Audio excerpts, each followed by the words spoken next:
Bueno, la resistencia es un proceso que se da en las poblaciones a medida que van evolucionando, digamos, por el uso, si se quiere, continuo de una misma práctica.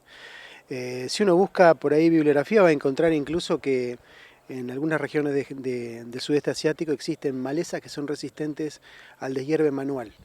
Y vos fijate que al deshierve manual, ¿y cómo son resistentes al deshierve manual?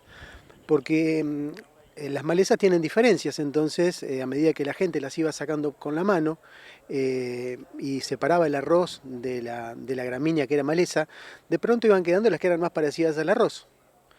Y después de miles de años de hacer eso, de pronto ya, hasta incluso para sacarlas manualmente, fue difícil diferenciarlas visualmente a la maleza del arroz. Entonces podemos decir que esas malezas son resistentes al deshierve manual.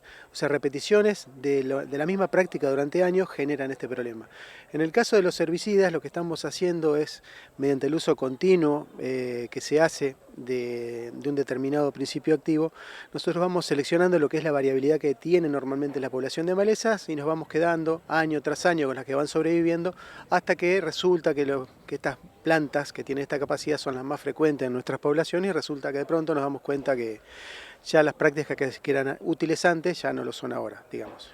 Detectar esos errores cometidos una vez que se logró la resistencia quizás sea una herramienta fundamental para seguir avanzando, ¿no?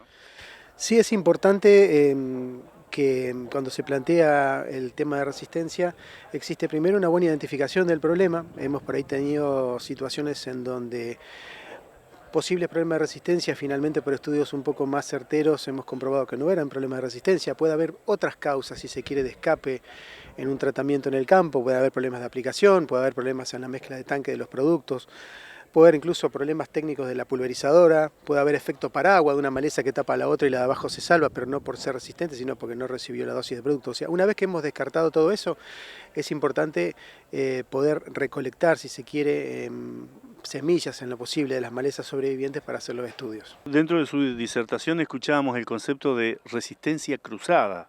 ¿En qué consiste el mismo? Bueno, la resistencia cruzada es cuando se encuentra resistencia a más de un herbicida teniendo en cuenta un solo mecanismo de resistencia.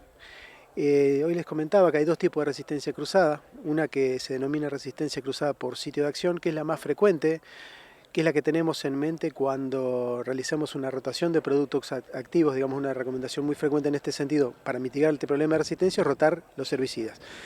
Y pensamos en cambiar mecanismos de acción. Supongamos que estamos hablando de un herbicida que puede ser un inhibidor de la enzima ALS, como mencionaba hoy. Bueno, hay varias familias químicas de ALS y varios herbicidas dentro de este grupo. Bueno, rotar productos dentro de este mismo grupo químico no sería una solución, dado que podríamos estar seleccionando alguna mutación que nos dé resistencia a productos químicos que son diferentes, pero dentro del mismo sitio. Esa resistencia cruzada por sitio de acción nos da resistencia, como te decía recién, a varios herbicidas, pero dentro del mismo sitio de acción. Además de eso hay otra resistencia cruzada que es más compleja de manejar, que es la que se denomina metabólica, porque los sistemas de detoxificación metabólico que tienen las plantas son como más inespecíficos y pueden degradar cosas muy diferentes. Entonces, muchas veces rotar productos que sean igualmente degradados por la misma ruta metabólica, aunque pertenezcan a familias químicas muy diferentes, puede conducir igual a la resistencia. Ingeniero Muñiz, si tuviéramos que enumerar cuáles serían los factores más importantes que condicionarían quizás la formación de esta resistencia, ¿qué podríamos decir? Mira, sobre las cosas que nosotros podemos manejar y las que no podemos manejar. Las malezas naturalmente tienen la capacidad de presentarse a nivel de la evolución, digamos, de sortear dificultades. Lo vienen haciendo en el planeta Tierra desde hace millones de años y han sorteado muchos problemas a lo largo de ese tiempo, ¿no? Los herbicidas son un nuevo problema y para ellas este nuevo desafío y teniendo en cuenta la gran variabilidad genética que tienen, eso no lo podemos manejar. Sabemos que las malezas en el fondo tienen la capacidad de sobrevivir en algún momento. Lo que nosotros tenemos que hacer es de nuestra práctica, es de alguna manera tratar de no tener tanta presión de selección sobre las poblaciones de malezas. Tenemos que cambiarle la orientación, confundirla si se quiere. No podemos, si estuviéramos hablando de fútbol, no podemos jugar siempre de la misma forma. Hay que cambiar la bocha, cambiarle el juego para que la maleza no siempre la evolución corra en el mismo sentido. Eso implica rotar muchas cosas, rotar prácticas de cultivo, rotar cultivos. Si nosotros rotamos cultivos, el espectro de herbicidas que podemos usar es diferente. Utilizar cultivos de cobertura para cambiar las condiciones de luz, de temperatura sobre las que las malezas germinan. Utilizar prácticas de roturación de suelo si es necesario también para cambiarles siempre el juego, de forma tal de no acostumbrarlas, entre comillas, a un siempre mismo tipo de manejo. Y hubo un término que a lo largo de todas las charlas yo debo confesar que la primera vez que lo escucho, que es el de epigenética, digamos. ¿Cómo influye esto o cómo camina junto a la resistencia? Bueno, la epigenética es un concepto que no es muy nuevo, pero implica variaciones en la expresión de los genes, pero que no involucran un cambio en la secuencia de los genes. Creo que todos tenemos en la cabeza, porque alguna vez lo leímos, que la información en el ADN está codificada en esa secuencia de bases, como dije hoy. Eso creo que todos lo tenemos medianamente claro. Ahora hay otro nivel de información que tiene el material genético.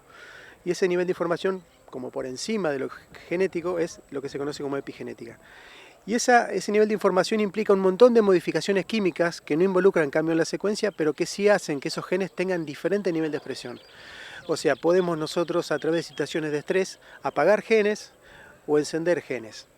Bueno, las plantas tienen sistemas de respuesta rápida, digamos, a condiciones de estrés, muchas de ellas controladas por mecanismos epigenéticos. Lo que se ha visto recientemente es que existe una fuerte relación entre condiciones de estrés generadas por los herbicidas, sobre todo cuando las plantas sobreviven a los tratamientos, y una capacidad posterior de permanecer en un estado de respuesta al estrés, como que les da una mayor, si se quiere, tolerancia a tratamientos posteriores. Y el problema es que esa situación de mayor tolerancia puede ser transmitida a generaciones siguientes.